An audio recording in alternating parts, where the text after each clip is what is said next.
This is AnimeCons TV. We're your source for reports and discussions from anime and other fan conventions. I'm Patrick Delahanty. Each month we spend an episode responding to your comments and questions, and so we'll kick it off this month. We'll start with YouTube. In response to Elizabeth's Anime Boston report, Gasper Heller says, "Great job as always, Elizabeth." Yeah, we all had fun at Anime Boston, and I think that showed through her report, and I'm looking forward to next year. In response to Rue's report from Bangor Comic and Toy Con, Ryan York posted, "Very thorough and informative. A bit unprofessional, touching the cosplayer's costume ears on camera. Maybe a bit too far. I happen to know that they are friends, but not everyone does." Yeah, it's a good point to make. You generally don't go up and caress somebody else or a part of their costume, but Ruben is friends with these people, and so just don't do it to strangers, but you know, they're friends, so they know their boundaries. So we got an email from Jake who writes, "Greetings. I recently attended a convention where one of the well-seasoned voice actor guests had made an off-the-cuff remark that they honestly made more money some years attending conventions than voice acting. I realize that most voice actors don't make a whole lot a year, but it does make me curious how much they get compensated to attend conventions. At a bare minimum, they're getting a free plane ticket, a nice hotel room, and a food stipend for the weekend. How much do guests get paid outright to attend a convention? Thank you for your time, Jake."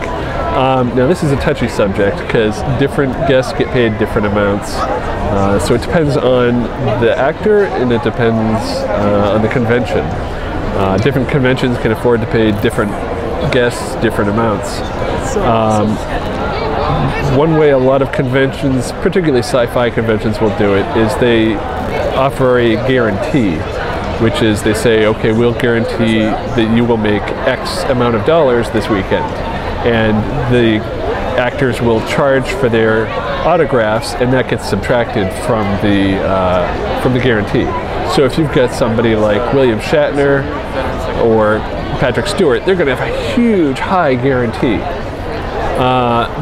It's not uncommon for some of these big name actors in sci-fi shows to get tens of thousands of dollars, maybe even six figures, depending on the person in the convention. And it kind of shows when you see their autograph going for $80 or $100. Now some of the lesser known actors, they're not asking for as much, so their guarantee may be lower, but they may also charge less for their autograph. As for the voice actors, some of them will do this sort of thing, but for the most part, voice actors won't charge for autographs at anime conventions. So that means that the convention has to pay their appearance fee outright, and nothing comes out of that due to autograph sales. Excuse me. So I don't want to name names, but there's some voice actors who will ask thousands of dollars for an appearance. Depends, again, on the convention. They may ask less from a smaller convention than they do from a larger one. And it depends on the voice actor. Somebody who's just starting out probably isn't going to ask for what some of the more established voice actors will ask for. As for your comment about the free plane ticket, nice hotel room, and food stipend, well, keep in mind that it's usually coach tickets, so they're crammed in. Maybe they even have a middle seat if the convention waited until the last minute. A nice hotel room, it's the same hotel room you've got. I mean, they may have a king bed instead of two doubles. It may not be full of costumes, but they're probably not getting the suite. And food stipend, yeah. So they get panels scheduled back to back. When are they going to get to go have a nice meal? They're in at the hotel bar, so it's not like that's where they're getting their money. And you know, all the plane tickets in the world, that's not going to pay your rent. So they need, if they're making convention appearances and they have to fly out Thursday, that means they can't work Friday, so they got to make some money to make up for that. So anyway, we got another email from James the Dark Kiba. He says, "Dear AnimeCons TV, first off, please give a special thanks to Elizabeth for mentioning in her con report about next year's theme for Anime Boston is retro. Second, thank her also for her con report. I liked the video showing the opening ceremonies and all of the guests for AB. I wish I was there just to get one of those posters that Elizabeth showed. I think AB is so cool for doing it, theme, to keep their con fresh and amazing each year. Also, I liked Movie Phone Guy's con report on Bangor Comic and Toy Con. He did well for his first ever video con report, and I hope to see him more often. Bangor's con is on my radar if they improve themselves, as Movie Phone Guy suggested. Well, before ending, thank you again for all your videos and entire month of con reports, and I look forward to seeing more of them. Till next time, this is your 100% loyal friend, James, friend and otaku, James the Dark Kiba. P.S. How did Elizabeth find out about AB's theme for next year?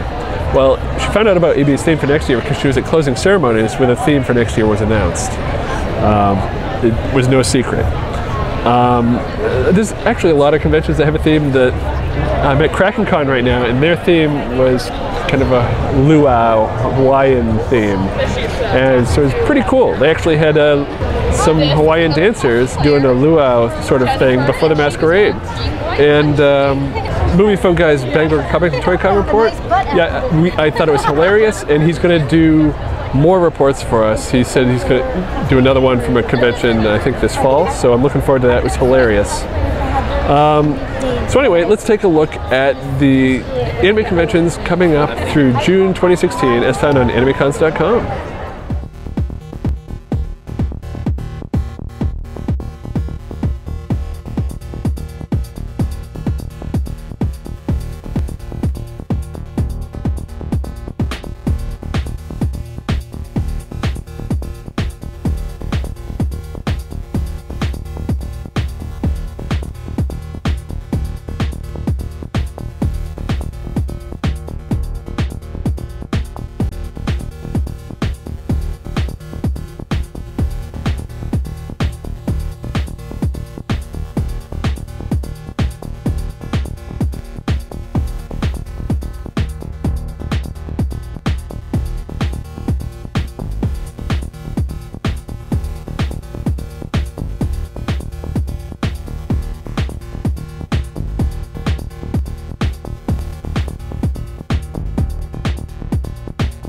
Coming up on AnimeCons TV, next week I report from Kraken Con. That's where I am right now. It's awesome.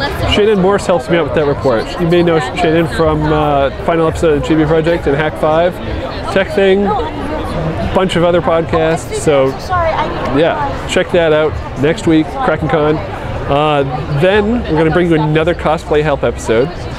But the week of May 16th, there won't be an episode. We're going to take that week off because I'm taking that week off. I'm going to be on a boat at sea with no internet. So I just made sure I did that. No episode posted that week. But we'll be back on May 23rd when Doug reports from the new Anime Fan Fest in New Jersey. And if you're going to be there at Anime Fan Fest, be sure to say hello to him and go to his panels. Definitely check it out.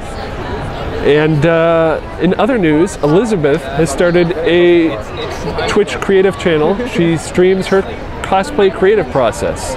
You can watch her every Tuesday at 8 p.m. Eastern, plus other times when she's working on something. You can find her at twitch.tv/Ellie_star. You can find the URL down here if you're watching the video. And subscribe so you'll know when she's live.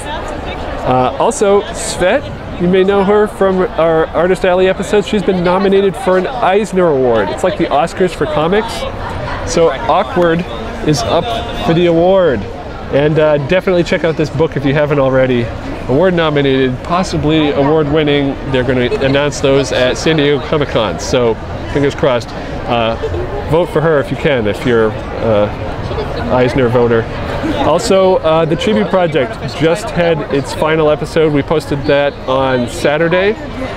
We recorded that at Anime Boston 2016, and this is part one.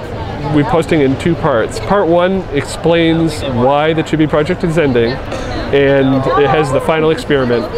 And some of you may have discovered AnimeCons TV because of the Chibi Project. It's a podcast I did before AnimeCons TV, so we explain why it's ending, and tears were shed. But it's a very emotional episode. But yeah, check it out at chibiproject.com if you want to see that.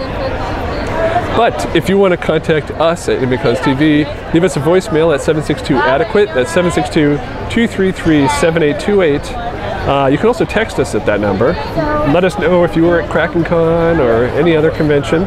And you can email us at podcast@animecons.tv. And subscribe. Tell your friends to subscribe to us, and you can subscribe at itunes.animecons.tv. That'll direct you to iTunes where you can subscribe there. You can find us on any podcast software, podcatcher.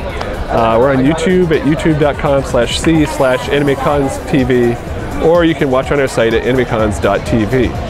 We're also on Twitter, Facebook, and Instagram.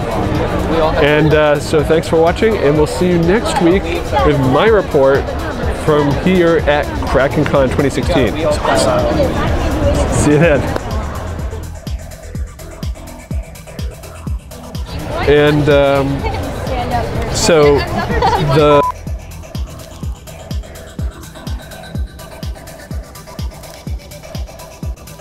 high quality production.